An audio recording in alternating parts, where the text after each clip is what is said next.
Hello students, हम लोग तीसरे लेक्चर में कूलाम का नियम पढ़ा था। कूलाम के नियम से संबंधित जो दो केस पढ़े थे, जब दोनों बिंदु आवेश निर्वात का वायु में स्थित होते हैं तब हम वैद्युत बल का कौन सा फार्मूला लगाते हैं, और जब यह किसी माध्यम में स्थित होता है तब हम कैसा फार्मूला लगाते हैं। और परावैद्युतांक से संबंधित कुछ बातें पढ़ा था वहाँ पर, एप्सिलॉन का विमीय सूत्र, मात्रा ये सब पढ़ा था वहाँ पर, उसका मान पढ़ा था।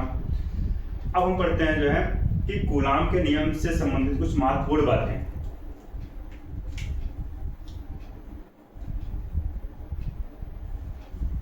कूलाम के नियम से संबंधित महत्वपूर्ण तथ्य।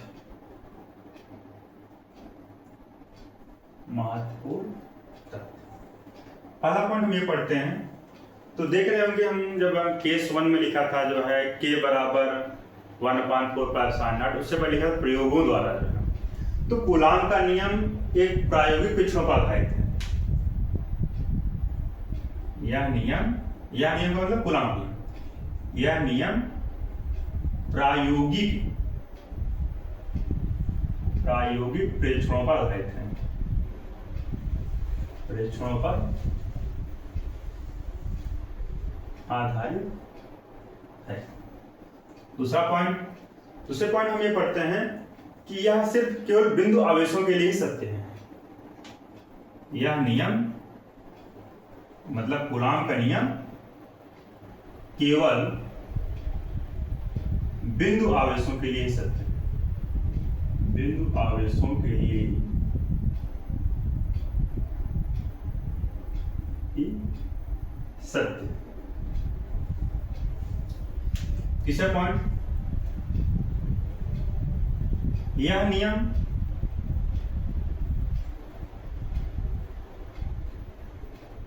द्विवस्तु अंतरक्रिया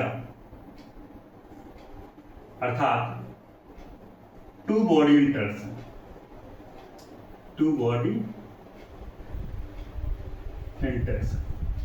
इसका मतलब यह है, यह नियम द्विवस्तु अंतरक्रिया है। द्विवस्तु अंतरक्रिया का मतलब कि दो वस्तुओं के बीच में जो बल कार्य कर रहा है, तीसरा आवेश लाएंगे तो तीसरे वस्तु के आने से जो है उन दोनों वस्तुओं पर लगने वाले बलों का कोई प्रभाव नहीं पड़ेगा। अर्थात दो आवेशों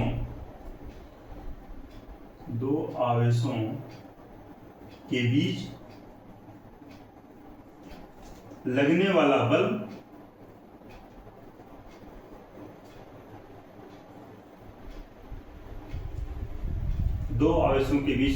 बल अन्य आवेशों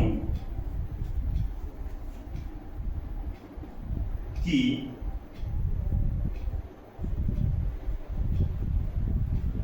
उपस्थिति पर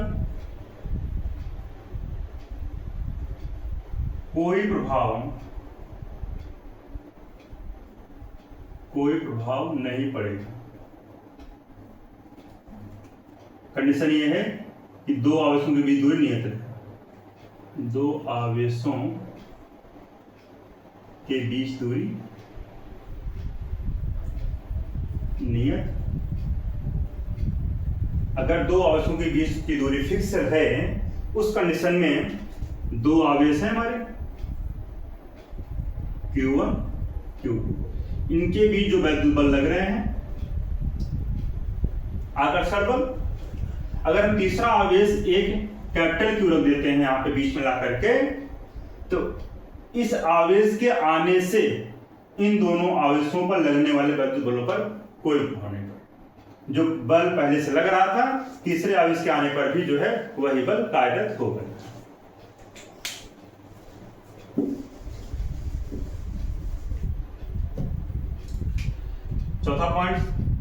चौथे पॉइंट में हम पढ़ते हैं कि दो बिंदु आवेशों के बीच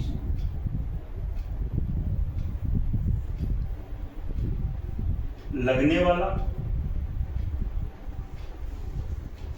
स्थिर वैद्युत बल, स्थिर वैद्युत बल एक संरक्षी बल, संरक्षी बल क्या होता है? जब दो वस्तुओं को बिना टच किए उनके बीच जो बल कार्य करता है उन्हें हम संरक्षी बल कहते हैं। जैसे कह सकते हैं कि वैद्युत बल, दो आवेश दूर दूर रहते हैं उनके बीच आकर्षण लगता है अथवा प्रतिकर्षण बल लगता है। गुरुत्वीय बल, चुंबकीय बल, ये सब हमारे क्या है? दो वस्तु बिना संपर्क में आए ही बल जब कार्य कर होते हैं तो उन्हें हम संरक्षी बल कहते हैं। पांचवें पॉइंट्स में हम पढ़ते हैं कि अगर पांचवें पॉइंट्स में हम समराइज करते हैं कूलाम के नियम का जो है, अगर दो बिंदु आवेश कैसे Q1 है Q2 है और ये R दूरी पर रखे गए हैं, कहां पे? वायु अथवा निर्वात में रखे, निर्वात अथवा वायु में रखे गए हैं, तब इनके बीच वैद्युत बल का फॉर्मूला क्या लगाएंगे? F बराबर 1/4πε0 Q1 Q2 का I²। अब इसी का एक चित्र हम और पढ़ते हैं। दो बिंदु आवेश Q1 Q2 हैं, स्मॉल r दूरी पर स्थित हैं, इनके पूरे दोनों आवेशों के बीच में जो है हम कैपिटल K परावर्तन का माध्यम भर देते हैं। दोनों आवेशों के संपूर्ण क्षेत्र में कैपिटल K परावर्तन का माध्यम भर देते हैं, तब क्या होगा जो है इनके बीच लगने वाला वैद्युत बल 1/4πε0 K Q1 Q2 का I²। अभी दो केस और बचे हैं इसमें।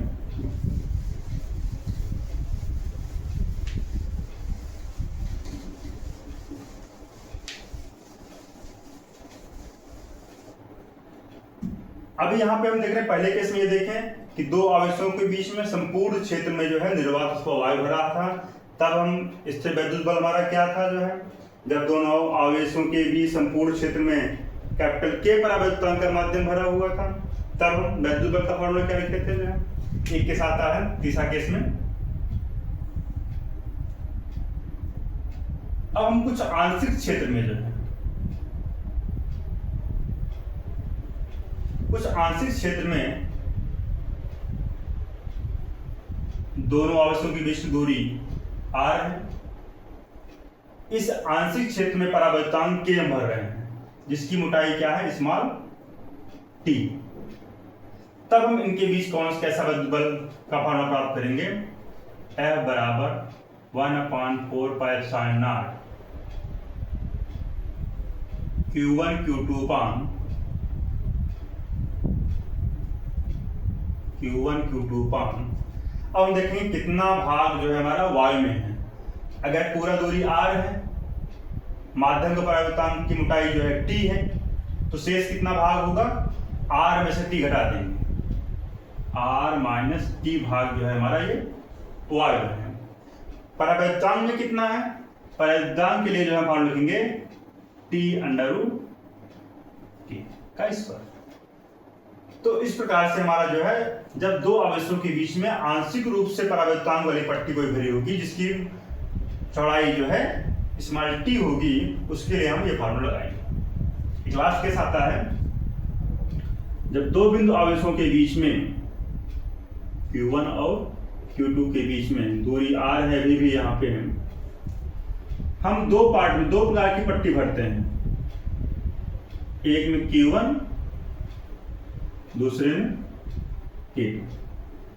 एक पट्टी में आधे भाग में हम केवल परावर्तनांक की पट्टी रखते हैं और आधे भाग में K2 परावर्तनांक की पट्टी रखते हैं, और इनकी जो चौड़ाई होगी, पहले की चौड़ाई T1, दूसरी चौड़ाई T2 है, तब हम परावर्तनांक का फॉर्मूला क्या लिखेंगे?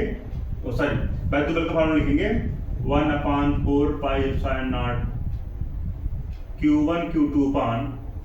कैसे लिखेंगे? ये T1 चौड़ाई केवल परावर्तनांक माध्यम में है, इसको लिखेंगे हम T1√K1 प्लस T2 मोटाई K2 परावर्तनांक वाले माध्यम में है, क्या लेंगे T2 अंडर रूट K2 का होल स्क्वायर।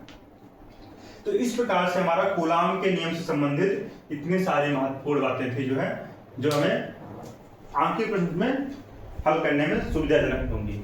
इसके आगे हम चलते हैं, कूलाम के नियम से संबंधित एक बात और रह गई है शेष, वो है हमारा जो है कूलाम के नियम का सदिश रूप। ये बोर्ड के एग्जाम में जो है काफी इंपॉर्टेंट है और इससे 1 नंबर क्वेश्चन आता है।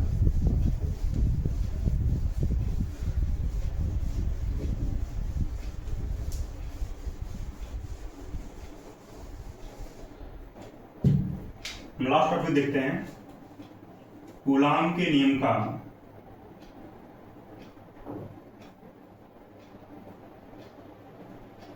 सदिश रूप।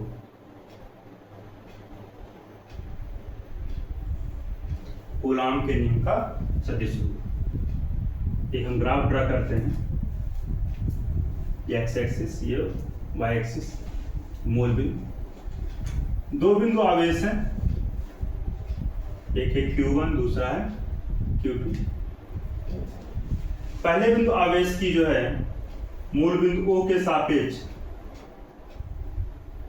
सदिश क्या होगा, वेक्टर R1। दूसरे बिंदु के सापेक्ष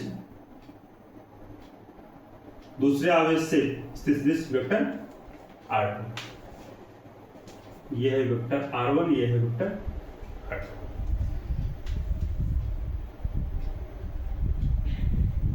अब हम यहाँ पे देखते हैं कि vector R1 vector R2 class 11 पे हम लोग पढ़े थे 2 सदिशों को त्रिभुज विधि द्वारा जोड़ने की विधि।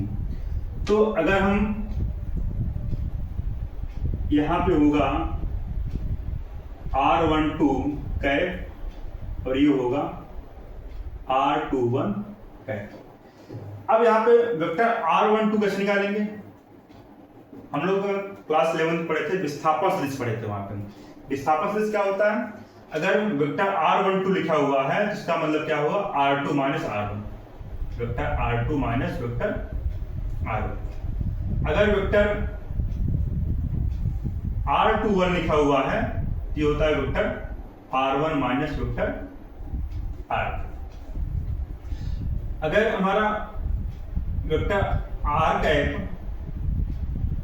R12 कैप लिखा हुआ है तो ये होता है वेक्टर R12 वेक्टर अपान मॉड वेक्टर R12।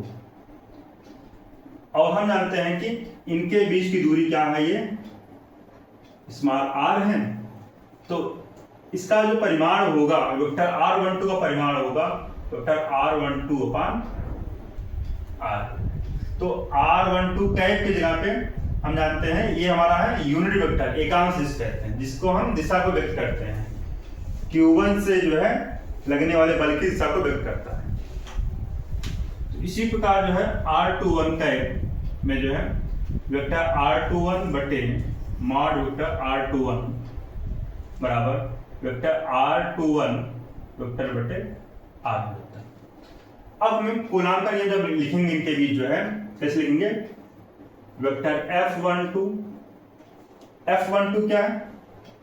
अगर दोनों समान आवेश हैं तो इनके बीच ये लेगा F12 वेक्टर में और इधर लेगा वेक्टर F21। F12 क्या है? Q2 के कारण Q1 पर लगने वाला बल। F21 क्या आप कैसे पढ़ेंगे? Q1 के कारण Q2 पर लगने वाला बल। तो हम यहां पे लिखेंगे F12 बराबर 1/4 pi epsilon not Q1 Q2 upon R square R12 है।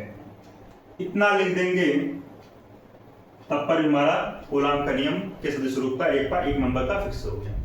या फिर R12 की जगह पे जो है R12 की जगह पे ये लिख दो R12 कैप की जगह पे वेक्टर R12 बटे R लिख दो।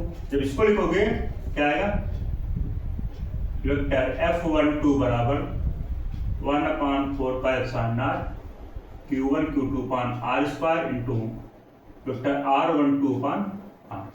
तो इस आगे यहाँ पे गुणा हो जाएगा, क्या मिलेगा 1/4πε0 Q1 Q2 पान Req वेक्टर R12। अब यहाँ पे कूलाम के नियम का सदिश रूप लिखने के लिए चाहे कैप लगा के लिखेंगे तो सेम फार्मूला, कूलाम का नियम लिख देंगे, जो यहाँ पे लिखेंगे F12 लिखेंगे तो यहाँ पे R कैप R12 कैप लगा देंगे। अगर डायरेक्शन के रूप में लिखेंगे, अगर सदिश के रूप में लिखेंगे तो वेक्टर F12 बराबर 1/4πε0 Q1 Q2 पान R3 यहाँ पे कर देंगे, R3 और वेक्टर R12 कर देंगे। तो चाहे ये फार्मूला लिखिए सदिश रूप में, चाहे ये फार्मूला लिखिए, दोनों ही फार्मूले हमारे सही हैं। ठीक, तो इस प्रकार से हमारा जो है कूलाम का नियम, कूलाम के नियम से संबंधित कुछ महत्वपूर्ण बातें, उनके सदिश रूप, ये सारी क्लासेस जो है हमारी जो है कूलाम के नियम से संबंधित कंप्लीट होती हैं। इस पर हम नेक्स्ट वीडियो में जो है आप लोगों को जो है इसके आंखी प्रश्न कराएंगे, इससे संबंधित जितने भी न्यूमेरिकल हैं सब हम कंप्लीट करेंगे।